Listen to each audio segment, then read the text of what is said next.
महादेव से भी भेंट हुई है किसी की? नहीं। महादेव से भेंट हुई है इसके लिए कोई हाथ नहीं उठ रहा है, किसी की भेंट नहीं हुई। भेंट कैसे होती है? भेंट वैसे होती है कि दिल से दिल का मामला है। ये मन से किसी से मिलते हैं आप, तो मन से ही कोई अपना जो शरीर में है वो भी, जो शरीर में नहीं है वो भी मन से ही मिलेगा।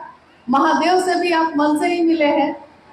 तो इतना साहस नहीं हुआ कि कम से कम कहते हैं कि अरे झूठा ही सही, पल भर के लिए कोई हमें प्यार कर ले, झूठ ही सही, लेकिन झूठ झूठ भी अगर कहिएगा ना, अच्छी बात कहिएगा तो मन को अच्छा ही लगता है। जैसे कोई आया है, अब आ गया है आपके घर में, आप उसको याद नहीं कर रहे थे, लेकिन सामने आया तो बोलते हैं आप, अरे देखिए आप आ गए, अभी अभी आप ही को याद कर रहे थे। तो सच्चाई तो यह है कि आप याद नहीं कर रहे थे, लेकिन झूठ ही बोला है कम से कम, तो सामने वाले को तो सुख दिया ना आपने, खुश हुआ, सच में हमको याद कर रहे थे, बड़ा खुश हुआ। हाँ, तो महादेव को कम से कम झूठा ही सही कह देते अभी आप कि हाँ हम सब मिल लिए हैं। नहीं, तो महादेव से हम मिल सके इसके लिए है ये तीनों सूत्र, शिव को गुरु बनाना और ये तीनों सूत्र करना। यानी कि शिव की शिष्यता की पृष्ठभूमि क्या है? पृष्ठभूमि ये है कि आगे आने वाले लोग जो जगत में आएंगे वो शिव को अपना गुरु बनाएंगे। कैसे, कौन सी विधा काम करेगी? क्योंकि आप कह सकते हैं कि जब साहब हरिंद्रानंद जी ने शिव को गुरु बनाया था तो उन्होंने 3 सूत्र किसी से नहीं पाया था। क्या उनके पास 3 सूत्र थे? क्या साहब हरिंद्रानंद जी के पास सन 1974 में जब उन्होंने शिव को गुरु बनाया तो साहब हरिंद्रानंद जी के पास 3 सूत्र थे? नहीं थे। लेकिन जिसके पास 3 सूत्र नहीं होगा और कोई बताया भी नहीं है, वो करेगा क्या? करेगा क्या? पहला सूत्र कहता है कि अपने गुरु शिव से दया मांगिए, मन ही मन। यहाँ भी मन से कहा गया, मन ही मन अपने गुरु शिव से दया मांगिए। तो हम मन ही मन महादेव से दया मांगते हैं। कोई शिव का शिष्य होगा और कोशिश करेगा और कोई काम नहीं होगा, फिर कोशिश करेगा, नहीं होगा, क्या करेगा तब? जब लाख कोशिश के बाद भी हमसे काम नहीं हो सकेगा तो मेरा मन जब हार जाएगा, थक जाएगा, तो हम क्या करेंगे? हम दया ही तो मांगेंगे, क्योंकि जब हमसे कुछ हो ही नहीं रहा है तो एक ही उपाय बचा ना कि हे महादेव आप हम पे दया करिए, अपने शिष्य पे दया करिए। तो जब तीनों सूत्र नहीं थे साहब के पास और उनका मन हर जगह से धोखा खा रहा था, ठोकर खा रहा था, तो एक दिन हार कर उनके मन में महादेव से यही पुकार लगाई थी, हे शिव आप मेरे गुरु हैं, मैं आपका शिष्य हूँ, मुझ शिष्य पर दया कर दीजिए। दूसरे सूत्र में हम शिव की चर्चा करते हैं। अब अभी अभी आपने सुना कि शिव की चर्चा, पूर्व में शिव की चर्चा का प्रचलन नहीं था, लेकिन शिव की कथा का प्रचलन था। जैसे राम कथा, कृष्ण कथा या शिव पुराण की कथा, ये सब तो प्रचलन हजारों साल से है। हर जगह गांव देहात में भी हम लोग के यहाँ होता था, नहीं होता था? शिव कथा कहा लेते हैं, पूजा रख लेते हैं। लेकिन शिव चर्चा ये शब्द जो है ये कब आया? जब शिव शिष्यता की व्याप्ति होने लगी, शिष्यता बढ़ने लगी, शिव की चर्चा का विस्तार होने लगा, तो साहब ने ये बात कही कि ये क्या है, ये जो बातचीत है आपस की, इसको क्या कहते हैं? इसको कहते हैं शिव चर्चा। अब साहब कहते हैं कि मेरे गुरु शिव ने इतना ही कहा था कि तुम जो करते हो दूसरे को करने को कहना। अब उन्होंने ये नहीं कहा था कि शिव की चर्चा करने में फोटो भी लगाना, प्रसाद भी चढ़ाना, नाच गाना भी करने लगना, नहीं, बाजा भी लगाइए लेना। ये सारी बात तो मेरे गुरु महादेव ने नहीं कही थी मुझको। उन्होंने तो कहा था कि हर व्यक्ति व्यक्ति से बात करे, क्योंकि बात करने से ही सबसे ज्यादा सामने वाला आपकी बात को ग्रहण कर सकेगा, सुन सकेगा। बाजा लगाना गलत नहीं है, आपको जरूरत है बाजा लगाइए। तस्वीर या प्रसाद रखना गलत नहीं है, ये तो प्रचलन हजारों साल से आया है। लेकिन शिव चर्चाओं में जब आप जाते हैं 2 या 3 घंटे के लिए, और उसमें अगर हम ये सारे कर्मकांड करने लगेंगे तो 2 घंटे का समय है। अब उसी 2 घंटा में बारी बारी से सबको चर्चा भी करनी है, और मेरे महादेव का कैसे काम बढ़े इस पे भी बात करनी है। तो उसी 2 से 3 घंटे में ये सारे काम करने हैं। अगर आपके पास है ये चीजें आप तो कर लीजिएगा, लेकिन साहब हरिनंदन जी के पास तो बहुत सारी चीजें थी। डिप्टी कलेक्टर ही थे, उनकी पत्नी राजमणि नीलम आनंद राज परिवार की बेटी ही थी। अभी आपने सुना कि मां नीलम आनंद जी का ननिहाल था मसनौडी, इसी कोडरमा जिले में, और काफी समृद्ध परिवार रहा है। तो किसी चीज की कमी थी क्या उनको? वो अगर शिव चर्चा कराते तो क्या क्या रखते वहां? अगर साहब और दीदी माँ शिव चर्चा का आयोजन करें तो उनको क्या क्या रखना चाहिए? उनके पास तो थी ना भाई, सब कुछ, सारी व्यवस्था थी ना। लेकिन उन्होंने कभी भी ऐसा नहीं किया। उन्होंने ऐसा किया जो गरीब से गरीब आदमी भी जिस काम को कर सकता हो। यानी राज परिवार की बेटी, डिप्टी कलेक्टर की पत्नी अखबार बिछाकर जमीन पर बैठी। क्यों? उनके लिए तो सोफा था, वो क्यों बैठी थी अखबार पे उस दिन? इसलिए बैठी क्योंकि अगर वो नीचे बैठेंगी तब नीचे घास पे बैठने वाले लोग, झोपड़ी में रहने वाले लोग तब उनकी बात सुनेंगे। इसके लिए आपको उनके स्तर पे बैठना होगा, आपको उनके स्तर पे जाके बात करनी होगी, तभी वो आपकी बात को सुनेंगे, तभी वो आपको अपना समझेंगे। और अगर आप कहेंगे कि नहीं ये सारी चीजें भी रखनी है, प्रसाद भी रखना है, फोटो भी रखना है, 500 का बाजा भी लगाना ही पड़ेगा तुमको, अगर बाध्यता होगी तो याद रखिएगा बहुत सारे लोग तो शिव चर्चा करेंगे, लेकिन बहुत सारे लोग इससे वंचित हो जाएंगे। और हमको आपको कोई ऐसा काम नहीं करना चाहिए जिससे कोई टूट जाए या कोई छूट जाए, क्योंकि साहब ने हमेशा कहा है कि कोई टूटे नहीं, कोई छूटे नहीं। न कोई टूटना चाहिए मेरी बात से, न कोई छूटना चाहिए। वो भले हमको छोड़ दे, लेकिन मैंने शिव को गुरु बनाया है तो मेरा यह कर्तव्य है कि मेरे तरफ से ये काम नहीं होना चाहिए। अब मैंने कहा कि ये संगोष्ठी है, तो आइए हम लोग कुछ जिज्ञासाओं पे बात करते हैं। एक सामान्य जिज्ञासा आई है बहुत गुरुपानों के तरफ से, इस पर भी बरखा दीदी बात भी की है। जिज्ञासा है कि दूसरे प्रकार के सत्संग में वहाँ के लोग नाचते और झूमते थे, क्या दीदी शिव चर्चा में हम लोग भजन के क्रम में नाच और झूम सकते हैं कि नहीं? दीदी का इस पर वो भी है, लेकिन हम दीदी से पुनः निवेदन करेंगे। अच्छा। कि प्रश्न है यदि आप लोगों का कि दूसरे प्रकार के सत्संग में वहाँ के लोग नाचते और झूमते हैं, क्या शिव चर्चा में हम लोग नाच और झूम सकते हैं कि नहीं? दीदी से हम आप इस संगोष्ठी में बैठे हैं, शिव चर्चा ही हो रही है यहाँ पे, लेकिन गीत भी हुए हैं, संगीत भी बज रहे हैं, लेकिन क्या हम में से कोई उठ के झूम रहा है? कोई नृत्य कर रहा है क्या? लेकिन नृत्य कर रहा है मेरा मन, मेरा शरीर नहीं, क्योंकि मन तो आपका सही में तरंग में तो आएगा ही। मन को ही तो कोई चीज प्रभावित करती है, तरंग में आएगा, कोई गलत नहीं है। लेकिन नृत्य करने के लिए भी कोई जगह होनी चाहिए। अब मेरे बेटे का ब्याह जिस दिन होगा तो खूब नृत्य करेंगे हम, क्योंकि भाई वो तो घर का मामला होगा। लेकिन हाँ, मेरे ही विवाह में साहब और दीदी की तस्वीर है, लेकिन शिव चर्चाओं में नहीं।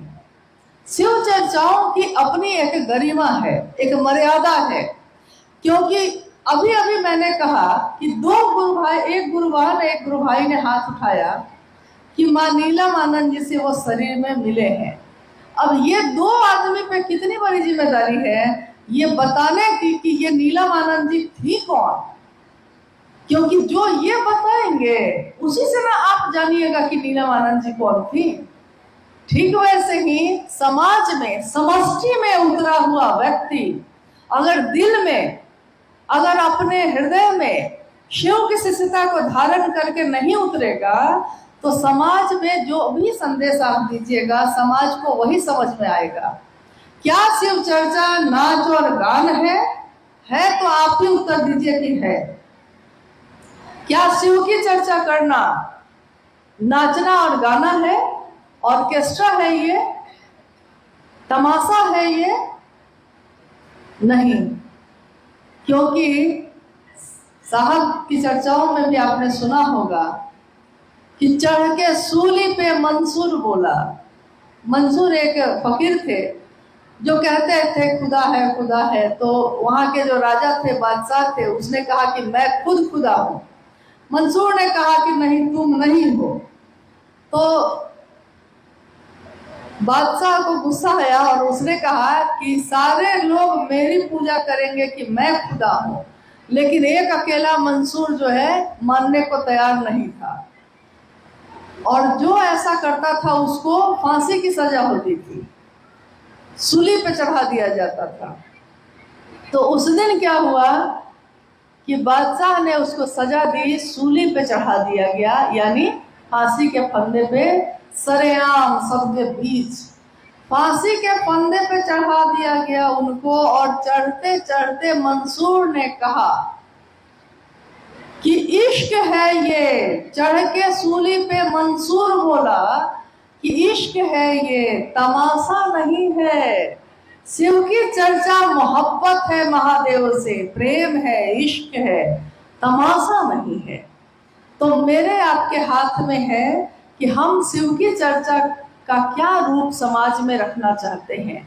आप जानते हैं अभी का समय डिजिटल युग है, यानी कि आपके छोटे से छोटी चीजों को कोई कैमरा में कैद कर लेता है, कोई वीडियो बना लेता है, कोई फोटो खींच लेता है और यूट्यूब पे डाल देता है, फेसबुक पे डाल देता है। आपके द्वारा की हुई कोई शिव की चर्चा ऐसी होती है जिसको सुन के कोई अनजान व्यक्ति उस पे फेसबुक पे सुना है, लेकिन सुन के उसके मन में भी एक इच्छा पैदा होती है कि हम भी शिव को गुरु बनाते हैं। लेकिन वहीं पे कहीं पे अगर नाच गाना हो रहा है और उसका वीडियो भी बना के किसी ने डाल दिया है। तो अभी कुछ दिनों पूर्व एक पत्रकार ने फोन पे वार्ता के क्रम में मुझसे पूछा कि आपका नंबर बहुत मुश्किल से मिला मुझको, क्योंकि मैं इस पे सर्च कर रहा हूं कि पिछले 10-20 वर्षों के बीच में ये शिव की चर्चा बहुत ज्यादा बढ़ती चली जा रही है। तो मैं इस पे रिसर्च कर रहा हूं कि आखिर इस शिव चर्चा के पीछे है क्या, ये क्या है ये शिव चर्चा। तो मैंने गूगल पे और यूट्यूब पे खोजना शुरू किया। तो उसने जो खोजा तो उसमें शिव चर्चा क्या है, तो शिव चर्चा में उस तरह का वीडियो सामने आ गया जिसमें कहीं पे किसी के घर में घरेलू साप्ताहिक चर्चा में कोई उस पे डांस कर रहे हैं, कुछ लोग, कुछ गुरुबाने उस पर नृत्य कर रही हैं। तो उसने सोचा कि शिव चर्चा मतलब एक ऐसी चीज जो घर में लोग इकट्ठे होते हैं, गाना बजाना करते हैं और नाच गान करते हैं। अब आप सोचिए कि कहां से उससे सहरिंदानंद जी की ये कल्पना कि जीव शिव हो सकता है, और कहां एक पत्रकार की नजर में जब वो सर्च कर रहा है तो उसको वीडियो सामने आ रहा है कि शिव चर्चा नाच गाना है। साहब ने कहा कि मैं चाहता हूं कि आप ऐसा काम करिए कि अगर कहीं से आप गुजरिए तो आपको देखकर लोग कहें कि शिव के शिष्य जा रहे हैं। लेकिन आप अभी कहीं से गुजरते हैं तो लोग आपको देख के कहते हैं कि क्या कहते हैं, कौन जा रहे हैं, कौन लोग हैं, शिव चर्चा वाले हैं। जैसे कोई बाजार में बिकती हुई कोई चीज है। शिव शिष्यता तमाशा नहीं है, शिव शिष्यता व्यापार और तिजारत नहीं है, शिव की शिष्यता मोहब्बत का रास्ता है।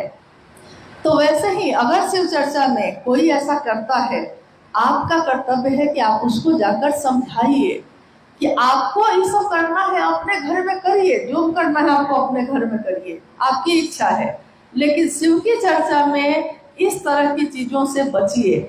वहाँ एक मर्यादा है, आपके गुरु की बात हो रही है, आपके गुरु शिव की बात हो रही है, तो शिव की प्रतिष्ठा हमारे आपके हाथ में है।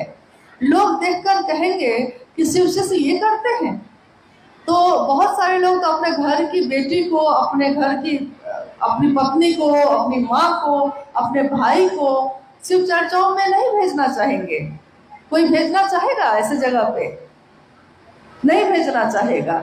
इसलिए मेरा अनुरोध है कि अगर कहीं पे ऐसा होता है, क्योंकि हर जगह तो ये नहीं होता होगा, तो कहीं पे अगर ऐसा हो रहा है तो आप जाकर समझाएंगे, हाथ जोड़ के समझाइए, नीचे झुक के समझाइए, तो वो जरूर समझेंगे। अब इक्का दुक्का कोई नहीं समझेगा तो उसको अपने गुरु की दया के आश्रय पे छोड़ दीजिएगा। लेकिन इतना तो करिए कम से कम कि जो इसको समझा सकते हैं उसको समझाने की कोशिश करिए। ऐसा तो बहुत है, समय भी धीरे धीरे अपने गति से बढ़ रहा है, लेकिन हम चाहेंगे दीदी से कुछ प्रश्न।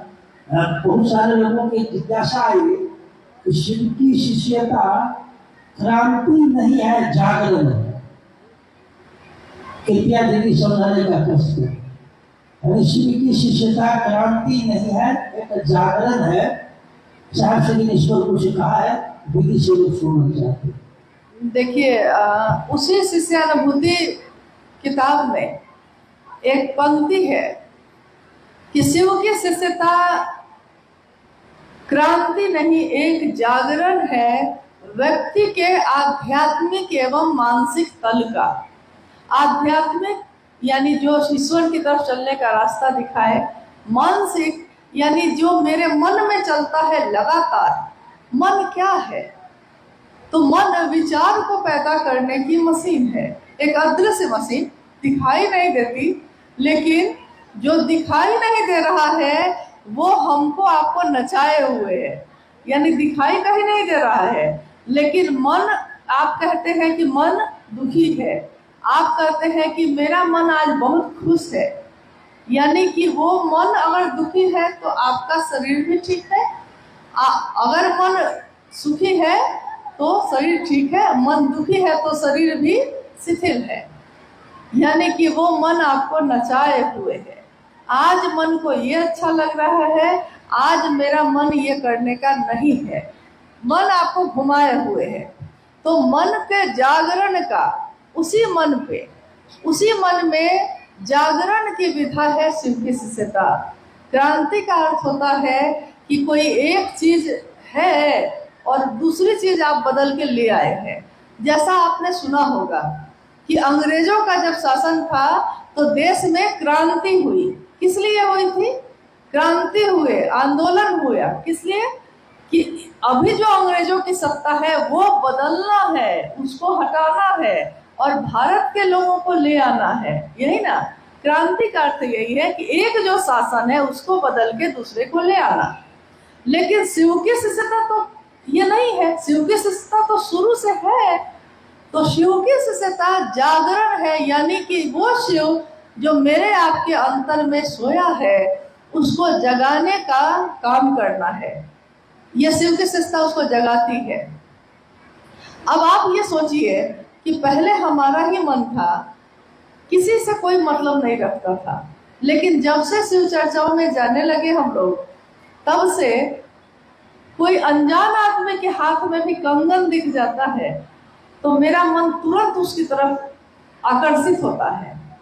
तुरंत हम कहते हैं कि कंगन पहने हैं, तो वो पूछता है तो नहीं गुरु भाई है क्या?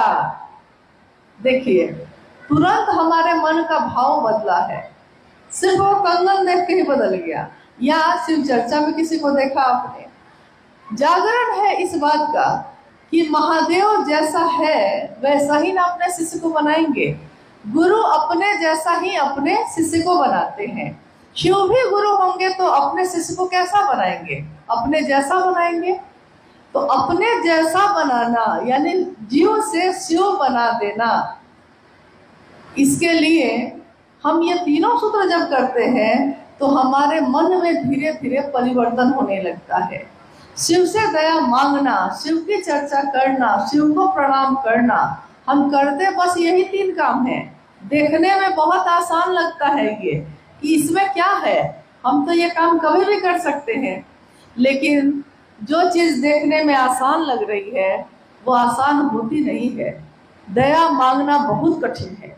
दया का अर्थ होता है कि पूरी तरह टूट कर गिर जाना, समर्पित हो जाना। तुम ही अब जो करोगे सो है, नहीं तो हम अब कुछ भी नहीं है। आमी यंत्र तोमी यंत्रिमा, मैं बस यंत्र हूँ, तुम इस यंत्र को चलाने वाले हो। जब तक हमारे मन में ये भाव नहीं होता तब तक हमारा मन दया नहीं मांगता सचमुच में। लेकिन साहब हरिनंदन जी ने कहा कि शिव की चर्चा में अविश्वास हो तब भी, अश्रद्धा हो तब भी, संशय है यानी शक है, धोखा हो जाएगा, क्या पता यहाँ भी कुछ होगा कि नहीं होगा, ये हो तब भी अगर आप खड़े रह गए, सिर्फ खड़े रह गए, तो नतीजा वही होता है जो विश्वास करने पे होता है। अविश्वास में भी परिणाम वही आएगा। खड़े रहना जरूरी है। तो ये जागरण जो हमारे आपके मन में हुआ है, इस जागरण को लेकर हम लोग खड़े रहें अपने गुरु शिव के लिए।